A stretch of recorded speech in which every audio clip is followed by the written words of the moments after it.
Dans le ciel des lumières étranges, un balai d'étoiles qui dérange, des murmures portés par le vent, des secrets d'un monde distant.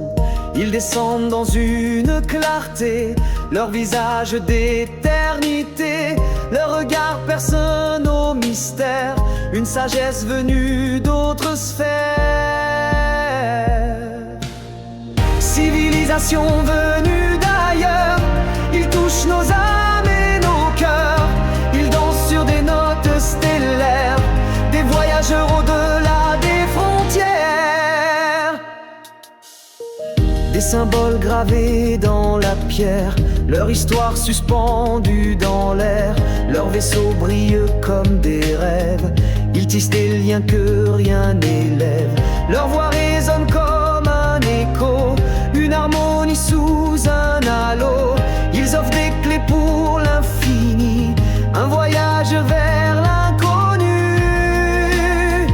Inouï. Une civilisation venue d'ailleurs, ils touchent nos âmes et nos cœurs, ils dansent sur des notes stellaires, des voyageurs au-delà des frontières.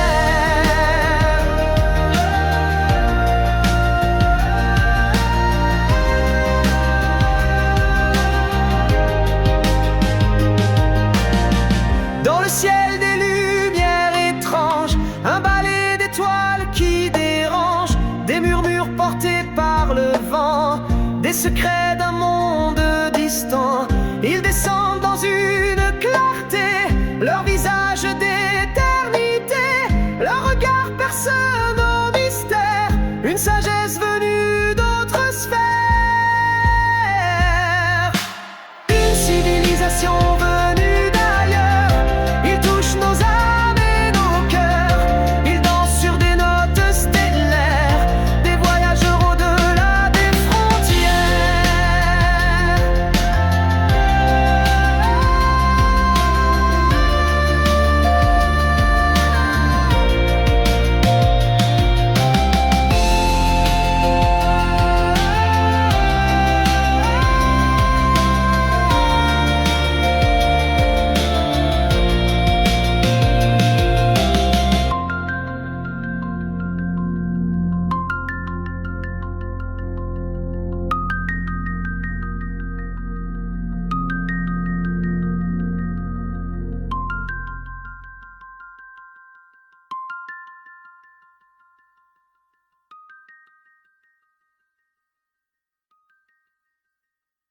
Ce jour-là, des êtres extraterrestres m'ont emmené.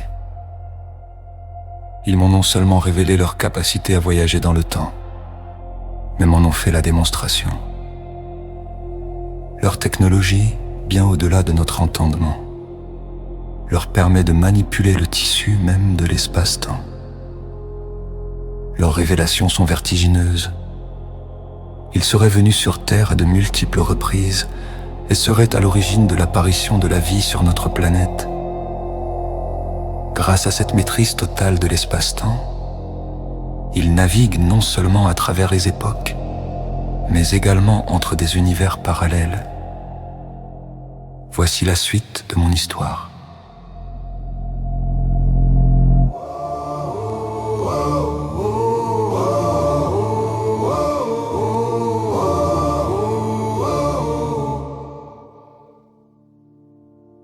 De retour dans les locaux du journal, Franck retrouva rapidement sa place au sein de la rédaction. Pour justifier son absence prolongée, il choisit d'invoquer une panne de voiture survenue à la lisière du bois, ainsi que la perte de son téléphone portable. Cette explication, bien que sommaire, parvint à convaincre ses collègues qui n'insistèrent pas davantage. Entendu débuter enfin, offrant à Franck une parenthèse, bienvenue après les bouleversements récents. Pourtant, loin d'apaiser ses tourments, ces moments de repos laissaient planer une inquiétude sourde en lui. Octalia restait silencieuse. Chaque jour, Franck guettait le moindre signe, le moindre frémissement du micro-transmetteur quantique que la mystérieuse visiteuse se trouvait dans la cuisine à préparer un café. Franck fut saisi par une étrange sensation. Un bourdonnement discret mais persistant envahissait ses oreilles. semblable à ces interférences parasites que l'on perçoit parfois lors d'une conversation téléphonique. Toutefois, cette fois-ci, il comprit rapidement que ces sons ne provenaient pas de son environnement immédiat. Ils résonnaient au plus profond de son esprit, créant une impression inhabituelle et déstabilisante. C'est alors que l'évidence s'imposa à lui. Le micro-transmetteur quantique. Animé d'un pressentiment, Franck quitta précipitamment la cuisine pour rejoindre. Son regard se porta instantanément sur l'étrange objet, resté jusqu'ici silencieux et immobile. Il remarqua avec stupeur que le transmetteur se mettait à vibrer, émettant de légères secousses perceptibles jusque sur la table. Mais le phénomène le plus frappant était la couleur de son cristal. Habituellement d'un bleu translucide, celui-ci s'était transformé pour irradier d'une lueur rouge intense, signal manifeste que quelque chose d'inhabituel était en train de se produire. Écoutez-moi attentivement. Ce que vous allez entendre doit rester secret. Le moment est venu d'agir, mais vous n'êtes pas seul. Je suis là et je veille sur vous. Veuillez prendre le transmetteur dans votre main et le serrer doucement. La communication fut brève, presque évanescente, mais elle laissa en Franck une conviction profonde. Il était désormais certain qu'un nouveau chapitre s'ouvrait devant lui et qu'il devait s'y repris. Cette fois-ci avec une netteté surprenante. Comme si la mystérieuse messagère se tenait juste devant Franck, elle évoqua le petit implant, ce minuscule émetteur qui avait été placé à la base de son crâne lors de leur tout premier contact. Octalia rappela à Franck que cet appareil n'avait pas été conçu uniquement pour surveiller son comportement ou ses actions. En réalité, ses capacités s'avéraient bien plus sophistiquées et complexes que ce qu'il avait imaginé jusqu'alors. Parmi ses fonctions essentielles, l'implant permettait d'entrer en résonance avec le réseau d'atomes complexes présents dans le cortex cérébral des êtres humains. Cette connexion subtile offrait des possibilités de communication et d'interaction dépassant largement celles d'un simple dispositif de contrôle, révélant ainsi une dimension inexplorée de la technologie craonique. Si chaque être vivant est rattaché à cette fréquence de base, il possède également en lui une sous-fréquence unique. Cette particularité fait que chaque individu, chaque organisme se distingue par son identité propre. Nul autre ne partage exactement la même signature vibratoire. Toute information qui transite à travers un organisme vivant porte ainsi la marque de son unicité, rendant chaque échange, chaque expérience singulière et inimitable. Toutefois, avant d'aller plus loin, elle jugeait essentiel d'expliquer la raison du délai qui avait séparé leurs échanges. En effet, Octalia révéla qu'il lui avait été impossible de continuer à veiller sur Franck et à le guider sans l'aval explicite de ses créateurs. Elle avait donc dû entreprendre une démarche de persuasion auprès d'eux, argumentant minutieusement afin d'obtenir le droit de poursuivre sa mission. Finalement, Octalia annonça à Franck qu'elle avait obtenu l'autorisation tant attendue, mais sous une condition stricte. La poursuite de ses échanges avec lui devait se faire dans la plus grande discrétion. Elle conclut en précisant que leur prochaine rencontre aurait lieu en personne, dans un environnement neutre et en toute sécurité, offrant ainsi à Franck la perspective d'un dialogue direct et protégé. Encore troublé par les révélations récentes et désireux de comprendre les modalités de leur prochain échange, interrogea Octalia d'une voix empreinte d'incertitude. Comment comptez-vous vous y prendre, dans un lieu désert en forêt comme la dernière fois? Il espérait ainsi obtenir des détails sur le cadre de leur future rencontre, s'attendant peut-être à une répétition du rendez-vous précédent, isolé au cœur de la nature. Octalia, avec assurance, dissipa rapidement ce malentendu. Non, répondit-elle. Cela se fera comme lors de votre passage dans notre monde, grâce à la capsule spatio-temporelle. Par cette explication, elle soulignait que le prochain contact ne dépendrait plus d'un environnement terrestre ordinaire, mais utiliserait le même dispositif technologique avancé qui avait permis à Franck de franchir les frontières de leur réalité.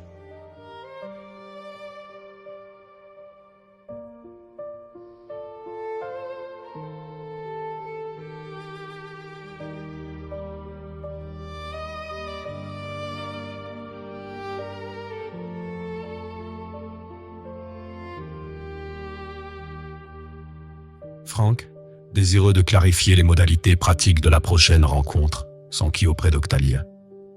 Il souhaitait savoir où la capsule spatio-temporelle serait localisée et comment il pourrait s'y rendre. Cette interrogation traduisait son besoin d'anticiper les conséquences logistiques se demandant notamment si l'événement serait imminent, et s'il lui faudrait envisager une absence ou prendre des congés afin de participer à ce rendez-vous d'un genre nouveau. Octalia a pris le temps de répondre précisément aux interrogations de Frank concernant la future utilisation de la capsule spatio-temporelle. Elle clarifia d'abord une idée reçue, contrairement à ce que Frank avait imaginé. Il ne serait pas nécessaire que la capsule soit installée dans une zone urbaine discrète ou à l'extérieur de la ville, facilement accessible depuis son domicile. Il n'aurait donc pas à se déplacer physiquement vers un lieu spécifique, ni à se soucier d'attirer l'attention lors de son arrivée. De plus, le dispositif ne nécessiterait aucune activation manuelle de sa part, l'ensemble du processus devant se déclencher automatiquement à son approche. Octalia leva ensuite toute ambiguïté quant à l'organisation pratique de la rencontre. Elle insista sur le fait que Frank n'aurait, en réalité, aucune démarche à effectuer. Nul besoin de se rendre sur place, ni de prévoir une absence ou de prendre des congés. Il n'aurait pas non plus à se préoccuper du temps passé à l'intérieur de la capsule, celui-ci n'ayant aucune incidence sur sa vie quotidienne. Octalia avait suggéré qu'il serait préférable que leur futur rendez-vous se tienne durant le week-end, lorsque Frank serait libre de ses obligations professionnelles. Ainsi, même si une légère absence temporelle devait survenir lors de ces rencontres, personne dans son entourage ne s'en apercevrait. Ce choix permettait de préserver la discrétion requise tout en assurant que la vie quotidienne de Frank ne soit pas perturbée. Pendant qu'elle exposait ses modalités, Octalia attira particulièrement l'attention de Frank sur le lien existant entre le microtransmetteur quantique et l'implant qu'il portait en lui. Cette connexion, essentielle au bon déroulement de leurs échanges et au déclenchement automatique des dispositifs nécessaires à leur rencontre. Face à ces précisions, Frank sentit s'alléger une partie de ses inquiétudes. Il réalisa que la technologie avancée dont disposait Octalia, associée à la discrétion du système, lui permettait de préserver sa vie quotidienne tout en s'ouvrant à des expériences extraordinaires. Cette organisation, à la fois rassurante et intrigante, renforçait la confiance qu'il accordait à son interlocutrice et à la démarche globale. Il se demanda alors quels nouveaux horizons pourraient s'ouvrir à lui grâce à cette alliance insolite et s'il serait prêt à affronter les découvertes à venir. Quelles qu'en soient les conséquences.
Octalia rappela à Frank le moment où elle lui avait remis le microtransmetteur, insistant sur les propriétés singulières de cet objet. Elle expliqua que le transmetteur demeurait totalement invisible aux yeux de tous, à l'exception de Frank lui-même. Cette particularité n'était pas le fruit du hasard, mais résultait d'une forme d'intrication quantique spécifique, rendant l'objet accessible uniquement à son porteur désigné. Ce microtransmetteur incarnait, selon Octalia, la démonstration parfaite du principe d'intrication quantique appliqué à la technologie. Son association avec Frank allait bien au-delà d'un simple lien matériel. Il était intrinsèquement relié à son être, devenant presque une extension de sa personne. En ce sens, le transmetteur servait d'interface directe entre Frank et son implant intracrânien, assurant la transmission des informations et la coordination nécessaires lors de l'activation de la capsule spatio-temporelle. Ainsi, chaque interaction avec cet équipement était parfaitement synchronisée, garantissant la sécurité et le bon déroulement des échanges entre les deux univers. Cette réflexion sur la fusion entre l'individu et la technologie fit naître en Frank une sensation inédite. Il se sentait à la fois protégé et connecté à une dimension qui dépassait l'entendement humain. L'idée que chaque élément du dispositif ait été conçu pour s'intégrer harmonieusement à sa propre identité lui procurait un sentiment d'appartenance à quelque chose de beaucoup plus vaste. Une chaîne invisible reliant science, conscience et destin personnel. Cette prise de conscience l'incita à s'interroger plus profondément sur le rôle qu'il était appelé à jouer dans cette aventure et sur la véritable nature du lien qui l'unissait désormais à Octalia et à sa civilisation. Cette union subtile entre l'humain et la technologie semblait ouvrir la voie à une forme d'évolution partagée, où la curiosité de Frank se mêlait à la sagesse d'Octalia à leur dialogue, empreint de respect mutuel et d'une volonté d'expérimenter sans craindre l'inconnu, instaurait une atmosphère propice à la découverte. À mesure que Frank explorait les implications de cette alliance, il prenait conscience que chaque question posée, chaque émotion ressentie, contribuait à façonner le chemin vers une compréhension plus profonde de l'univers et de lui-même.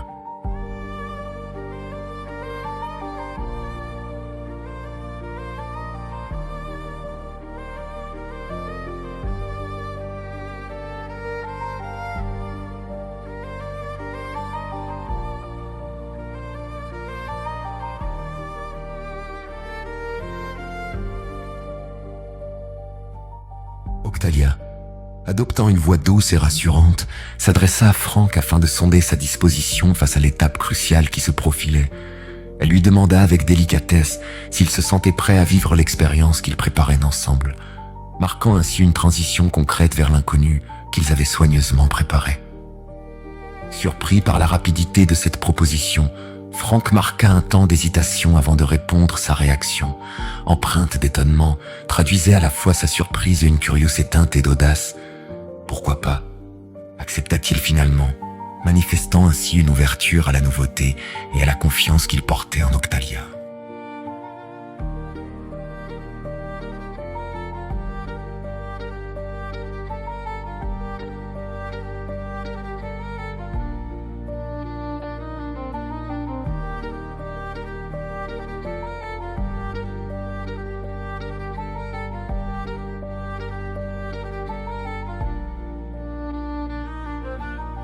Saisissant cette opportunité, Octalia poursuivit en soulignant que le moment se prêtait parfaitement à la réalisation de cette expérience.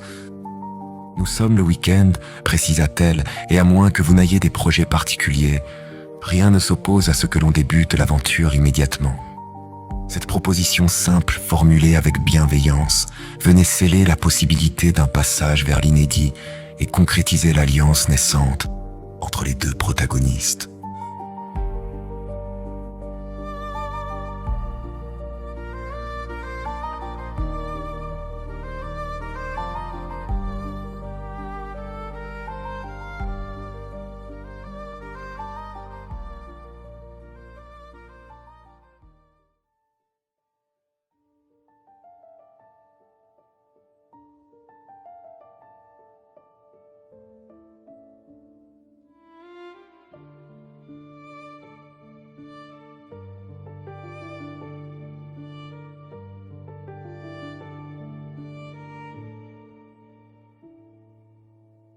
Octalia invita Frank à s'installer confortablement dans son canapé, l'encourageant à se détendre pleinement, afin de préparer son esprit et son corps à l'expérience imminente. Elle lui demanda ensuite de prendre le transmetteur entre ses mains, en les disposant doucement autour de l'appareil. Ce geste, à la fois simple et symbolique, marquait le point de départ concret de leur aventure commune. Par ce contact direct, Octalia souhaitait que Frank s'imprègne de la sérénité du moment, tout en établissant une connexion physique et mentale avec la technologie qui allait désormais jouer un rôle central dans leur relation et leur découverte à venir. Frank sentit une légère vibration parcourir ses paumes subtiles et apaisantes, comme si le transmetteur réagissait à sa présence physique et émotionnelle. Une chaleur douce se diffusa lentement dans ses mains, accompagnée d'une sensation de légèreté qui s'étendit progressivement à tout son corps. Il ferma les yeux un instant, laissant son esprit s'ouvrir à cette expérience sensorielle inédite, prêt à accueillir ce qui allait suivre. Sa vision se troubla et l'ensemble de la pièce se mit à tourner autour de lui, comme s'il était aspiré dans un tourbillon, un vortex pour placement. Les contours familiers de son environnement domestique s'effacèrent. laissant place à une impression de mouvement circulaire, à la fois déstabilisante et fascinante.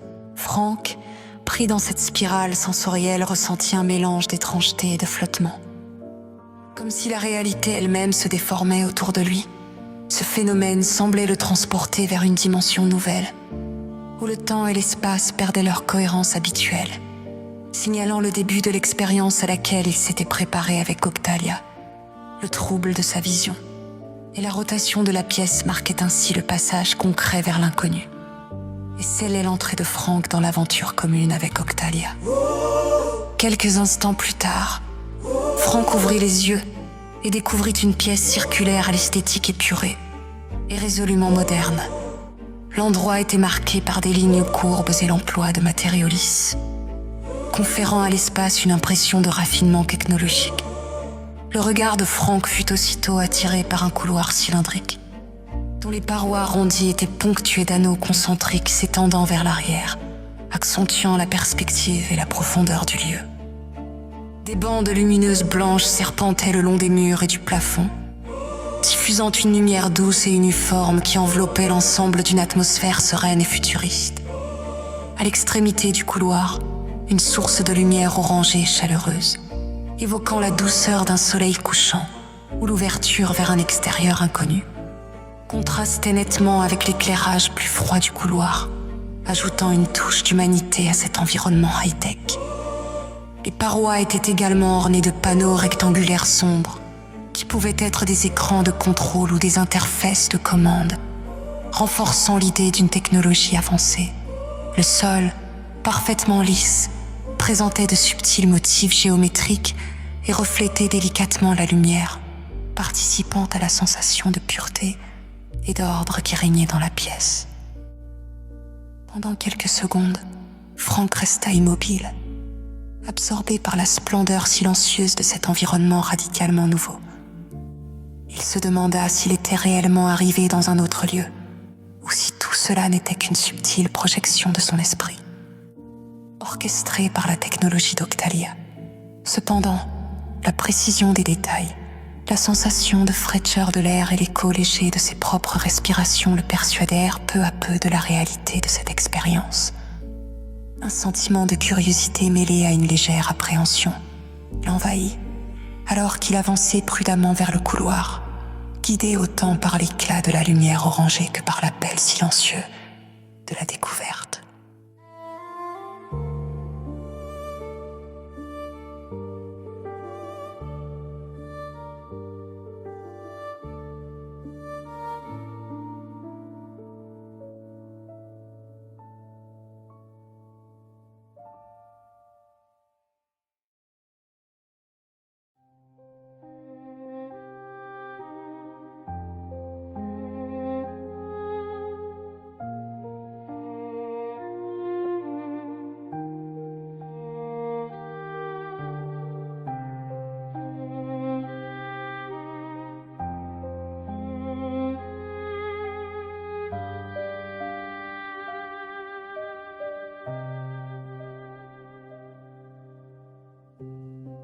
Alors qu'il s'avançait dans le couloir, Franck perçut soudain une présence discrète qui l'observait, à peine perceptible mais rassurante.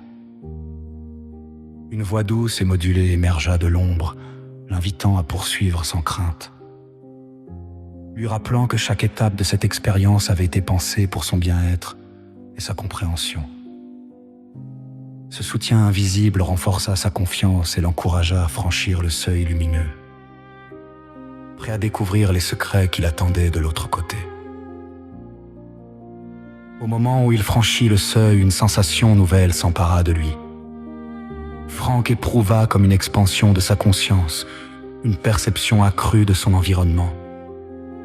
L'air semblait vibrer doucement, porteur de sons subtils et d'effluves inconnus, tandis que ses sens s'affinaient, captant la moindre variation de lumière ou de température. Un sentiment de calme profond l'envahit, contrastant avec l'étrangeté de la situation. Il comprit alors que ce voyage n'était pas seulement spatial, mais également intérieur, l'invitant à explorer ses propres limites et à accueillir l'inédit avec confiance. Octalia invita Franck à prendre place dans un fauteuil situé au centre de cet environnement moderne et apaisant. Son geste était empreint de douceur, traduisant à la fois une volonté d'accueil et une attention particulière envers le bien-être de Franck. En s'asseyant, ce dernier sentit la présence rassurante d'Octalia à ses côtés, prêt à l'accompagner dans la suite de cette expérience hors du commun.